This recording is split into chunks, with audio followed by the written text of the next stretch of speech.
নিজের ভেতর নিজে উকি দিচ্ছি না। বুঝতে পারছি আমি আমার সৃষ্টির মধ্যে নেই। মাকে বললাম, তোমার শরীর কেমন? বলল, তুই ভালো থাকলি আমি ভালো থাকি। মায়ের কাছে যাইনি।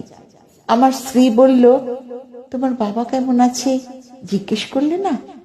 আমি দায়সারা হাসি দিয়ে বললাম, তোমার বাবার চেয়ে ভালো।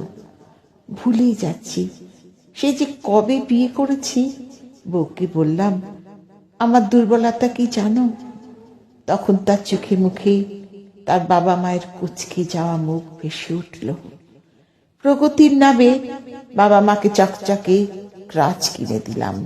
বউকে বললাম, বলো তো তাদের শেষ সংলাপ কি?